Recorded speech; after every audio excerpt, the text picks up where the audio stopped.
지금 저희도 유튜브를 하고 있지만 네. 어제 그 김어준 유튜브 네. 김어준 콘서트라고 하나요? 오, 그 탁현민과 대박이었죠. 김어준이 만들어서 뭐 웬만한 아이돌보다 많은 사람들을 인천 그 아레나 같은 공연장에 예. 불러 모아서 벌인 이벤트 이런 것들을 보면서 어마어마한 그 이 팬을 거느리고 있다는 거를 그렇죠. 그게 뭐 1인당 10만 원 티켓 내고 들어가는 거라고 그러던데요. 그렇습니다. 그 자기 세력을 과시한 거예요. 네. 거의 이 정도면 김어준 뭐 임영웅급인가?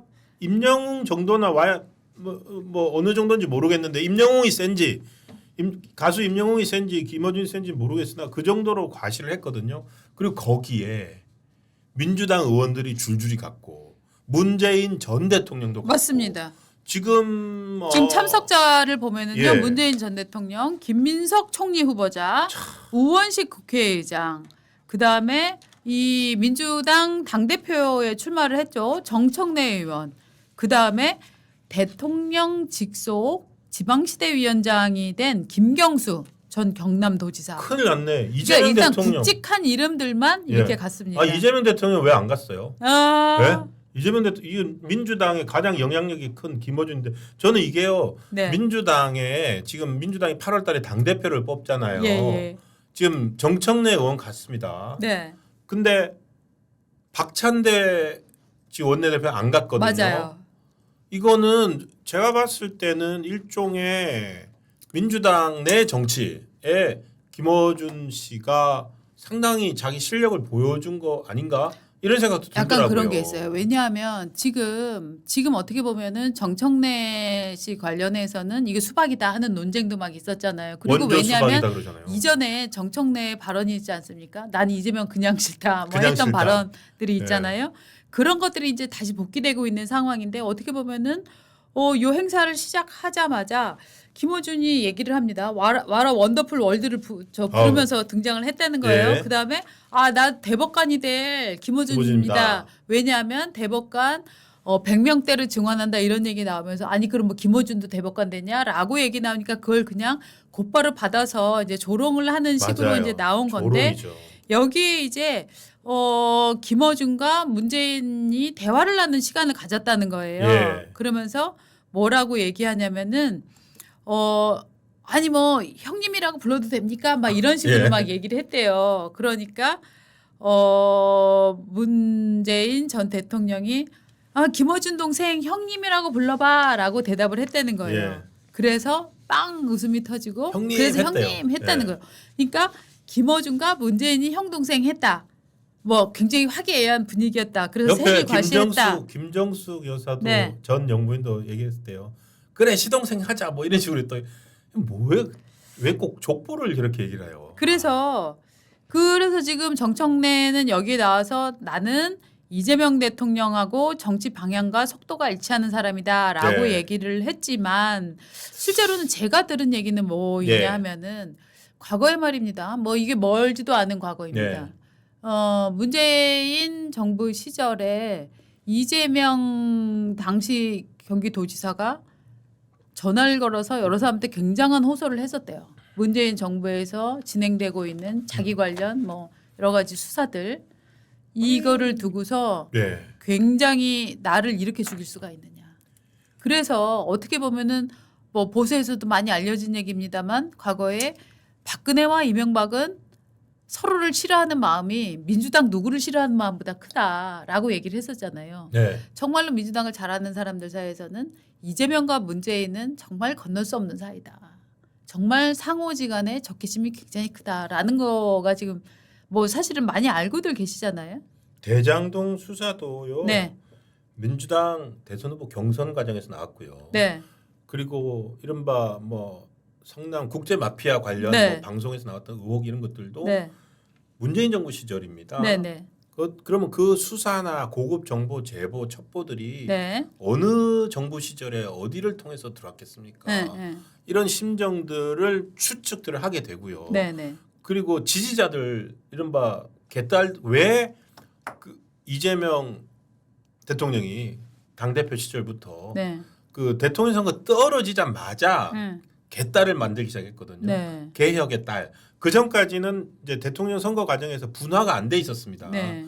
근데 본인의 친위 세력을 온라인 친위 세력 개딸들을 만들어냈어요. 네. 그리고 그 개딸의 하력이 이른바 문재인의 그 저기 문꿀 오소리들이라든지 그런 사람들을 압도하게 만들었거든요. 네. 근데 그 상황에서 이제 끝났고 김어준을 통해서 어제는 또 새롭게 새로운 재편이 이루어지고 있는 거 아닌가.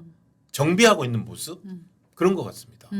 맞아요. 그래서 이게 내부 정치인데 사실은 저희가 잘 취재는 안 되는 부분입니다. 민주당 내부 네네네. 정치들은. 근데 하여튼 드러난 거로만 봐도 친명이라고 하는 분들은 안 보였어요 어저께. 네. 김민석 총리 후보가 그러니까 약간 이상해 살짝 걸리긴 하는데 네. 안 보였어요. 그쵸. 윤호중 뭐 김경수 다 이 친문 세력이잖아요. 그래서 사실은 초기에 이재명 성남시장 시절 그 다음에 경기지사 시절에 김어준과 제가 사이가 그렇게 안 좋은 걸로 알아요. 왜냐하면 그때 이제 김무선 문제 같은 것들도 김어준 씨가 한겨레 신문에 써갖고 성남 사는 총각 뭐 이거를 총각이라고 사칭한 성남 사는 변호사.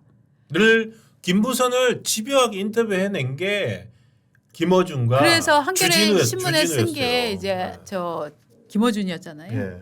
그래서 여러 가지로 이게 사실은 케미가 별로 좋지는 않다. 그랬는데 이후에 이제 대화해를 하고 뭐 크게 밀어주는 분위기가 됐었다라고 제가 지금 얘기를 들었는데 이렇게 사실은 김어준 이 토크쇼에서 나온 여러 가지 이런 정황들을 보면은 앞으로 이미 사실은 진보 진영에서는 진보의 꿈을 이뤘습니다. 무엇보다 정권 교체를 했잖아요. 그래서 이제 진영이 네. 잡았기 때문에 이제는 어떻게 보면은 그 힘 하나를 이재명 대통령이 독식하도록 놔둘 것이냐 네, 아니면 정말 그렇죠. 일종의 이 진보 진영에서 그 세력이 꽤 있는 친문 진영이 일종의 지분을 요구할 것이냐 이런 물밑의 이제 투쟁들이 앞으로 저는 굉장히 본격화될 거라고 봅니다. 그래서 네. 문재인 전 대통령이 거기 가가지고 네.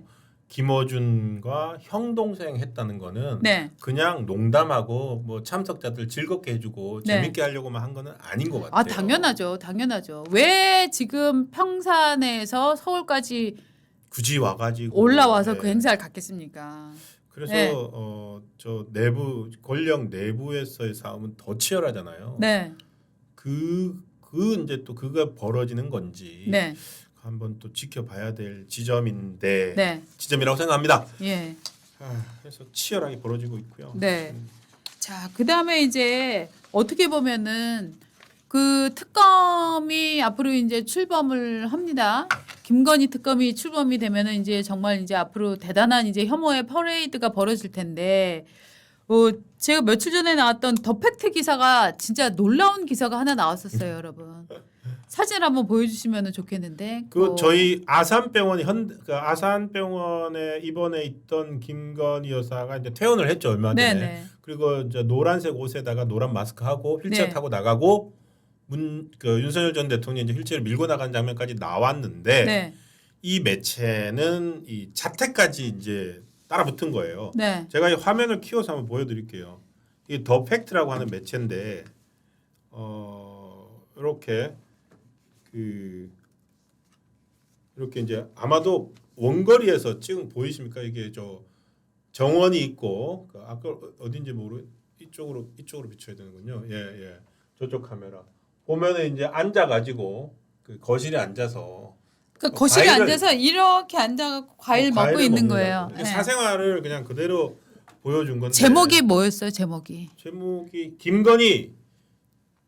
김건희 휠체어 퇴원 자택서는 편안한 휴식 이런 제목으로 이런 사진이 나와서 야 저 집에서 저렇게 쉬고 있어 그 발짝 폈고 이렇게 해서 사진들이 나옵니다. 김건희 휠체어 퇴원 자택서는 편안한 휴식 이런 식으로 막 나왔어요. 기사가 나와가지고 이제 소개를 드리는데 뭐 이렇게 안에 뭐 윤석열 전 대통령 잘 안 보이니까 모습 내리셔도 될 붙이고, 것 같아요. 네. 이런 건데 김건희 휠체어 타고 태어나더니 자택에서 편안하게 휴식하고 있다라고 하면서 이제 특종 그 고발 기사인데 보고서 이야 뭐 그게 뭐냐면 이거죠. 휠체어 타고 태어나던 거 다 거짓말이었어. 집에서 저렇게 소파에 앉아가고 과일 먹고 있어 이건데 혐오 유발이죠. 생각을 해보세요. 근데 그러면 휠체어 타고 퇴원했으면 집에서도 계속 휠체어에 앉아 있어야 되나요? 무릎 꿇고 앉아 있어야지.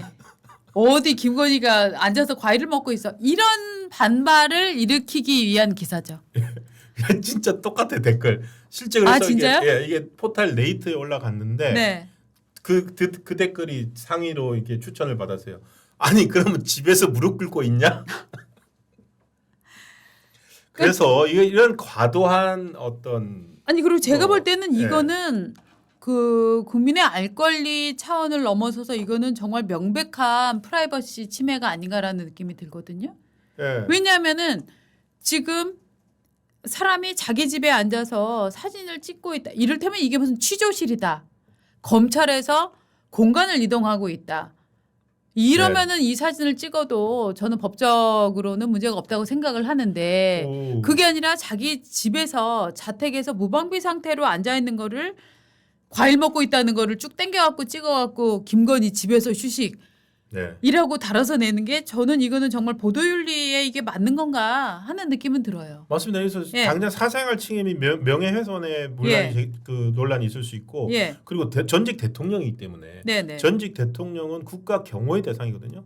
근데 국가 보안 및 경호법을 위반했을 우려가 있습니다. 이거는. 예예. 그리고 경호처 및 정보기관들이 근데 이 사진이 이렇게 찍혔다는 것 때문에 네. 오히려 네. 저 경호처 내에서 누가 해준 거 아니야?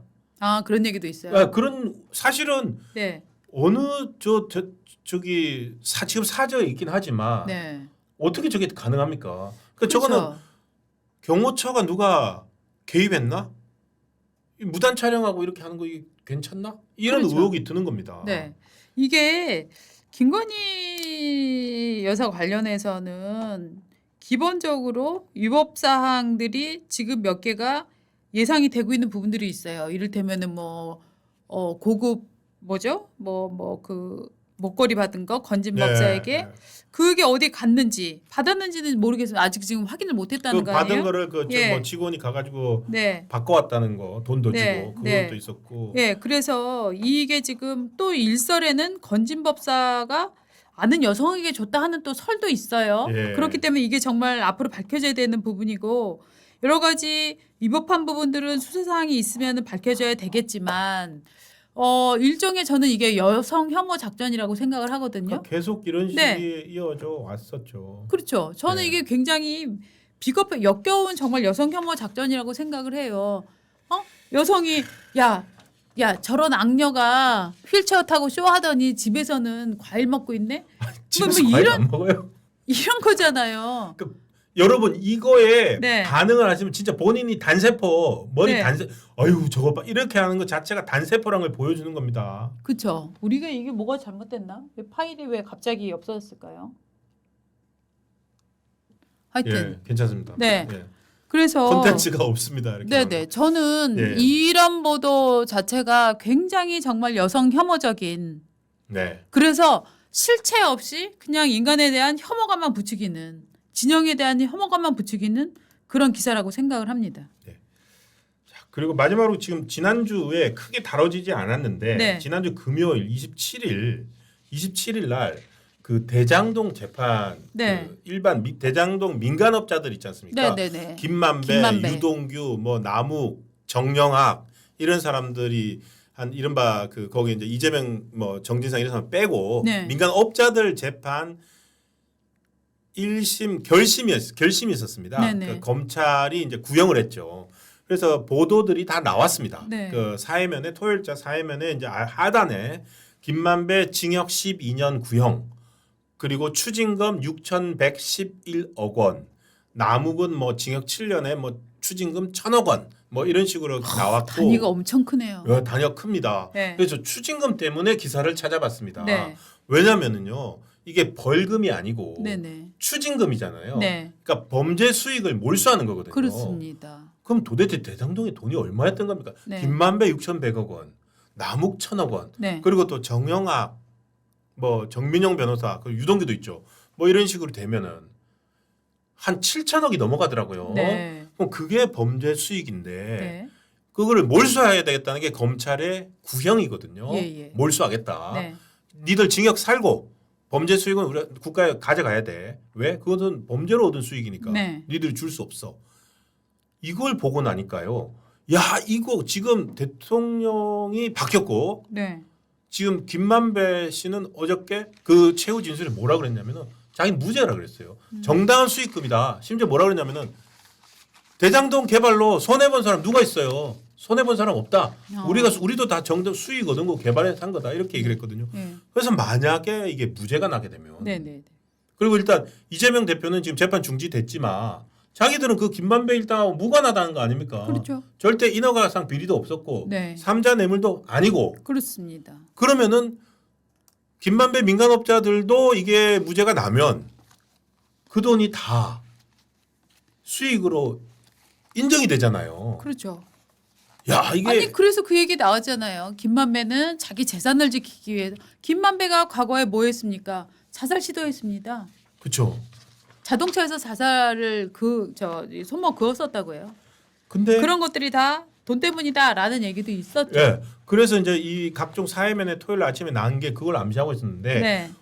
제가 재판 안 가봤으니까 오마이뉴스에 뭐라고 오마이뉴스 기사가 좀 자세하게 나왔는데요. 네. 이렇게 나왔습니다. 검찰로부터 징역 12년을 구형받은 화천대유 자산관리 대주주 김만배 씨 변호인이 최후 변론에서 네. 만약 김만배도 3인 성호를 했다면 이재명은 아마 구속됐을 것이다. 자, 3인 성호를 뜻하는 게 뭐냐면은 세 사람이 말하면 없는 호랑이도 만들어낸다잖아요. 그렇죠. 뭐라고 했냐면은 유동규와 남욱의 진술 변화로 네. 3인 성호 중 2가 완성됐다. 그러니까 유동규가 이재명 대통령이 죄가 있다고 얘기했고 당시에 네. 남욱도 돌아섰고 네. 여기에 김만배까지 이재명 때문이다라고 했으면 3인 성호가 완성됐다. 네. 그랬으면 이재명은 구속됐을 것이다. 음. 라고 최후 진술을 했어요. 네. 자긴 죄가 없다고 얘기하면서 저 유동규랑 남욱은 나와 다르게 자기들 죄를 지었다고 하는데 나 김만배까지 돌아섰으면 동조했으면 이재명 당시 성남시장이었던 이재명 대통령 구속됐을 것이다. 근데 이게 골 때리는 뭔가요? 게 유동규는 자기가 죄가 없으면 지금 이재명이라는 사람을 괴롭히기 위해서 자기 죄를 지금 창조해낸 거예요? 유동규는 지금 유동규의 자기 증언으로 지금 자기가 유죄를 받게 생긴 상황이잖아요. 그렇죠. 유동규 씨는 최후 네. 진술에서 뭐라 그랬냐면 네. 제가 그렇게 한 것은 이재명이라는 정치인을 알게 되고 저는 그 정치인의 성공을 위해서 제가 온 몸을 다 불살랐고 그 이재명이라는 정치인의 성공을 위해서 이런 죄를 지었다. 그래서 저는 제가 개인적 이익을 위해서 한 건 아니까 선처해 주십시오라고 최후 진술을 했습니다. 그러니까 지금 이쪽 얘기는 김만배 쪽 얘기는 두 사람이 얘기하는 건 거짓말이고 내가 얘기하는 게 진실이야. 그렇죠. 라고 얘기를 하고 있는 거고 네. 지금 두 사람은 무슨 소리야. 나는 지금 이거 유죄 받을 거 알지만 나 좀 선처해달라고 지금 진실을 얘기를 하고 있는 거야. 라고 얘기를 하고 있는 거죠. 근데 저는 이게 지금 이재명 대통령 시절이잖아요. 네. 김만배 씨는 내가 안 했으면 구속됐을 거란 최후 진술을 굳이 해가지고 네. 일종 압박을 하는 건가? 뭔가 나 때문에 이제 이재명이 구속 안 됐다. 뭐 이런 거 유죄가 안 났다. 뭐 안 될 것이다. 뭐 이런 주장인 거예요? 그러면서 이렇게 했습니다. 만약에 김만배도 3인 성호를 했다면 이재명은 구속됐을 것. 그렇게 됐으면 우리나라 민주주의 역사는 많이 바뀌었을 것입니다. 아. 이거는 이재명 대통령 당선되는데 내 증언이 너무나 중요했다. 그러니까 청구서를 보내니 갚아주세요. 뭐 이런 워딩인가? 그렇게 해석할 수도 있는 거 아닐까요? 그렇죠. 그렇죠. 그리고 그 청구서를 통해서 받아내는 거는 네. 검찰이 추정한 거지만 대장동의 불법적인 수익이 6,111억 원이라는 거 아니에요. 김만배 씨 목만. 그렇죠. 어떻게 재밌네요. 되는 걸까요, 이 재판? 네. 지금 이재명 대통령의 대장동 재판은 멈췄지만 네. 이 민간업자들 재판은 계속 갑니다. 네. 그래서 이 재판의 결과도 어떻게 나올지. 네, 네, 네. 자, 10월 31일 날 1심 선고를 한다고 하니까요. 네. 그것도 저희는 지켜봐야 될 것 같습니다. 네. 그럼요.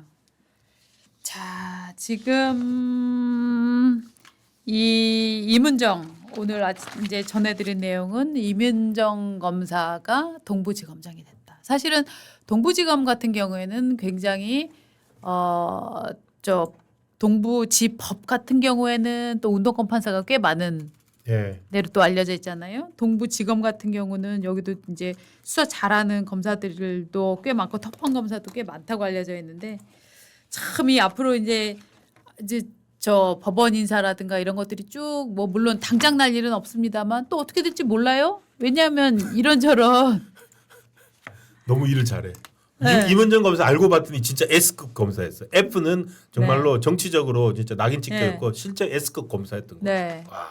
지금 이문정 검사가 F급 검사였는지 S급 검사였는지 저는 뭐 머지않아서 알게 되겠네요. 네, 알게 될 거라고 생각합니다.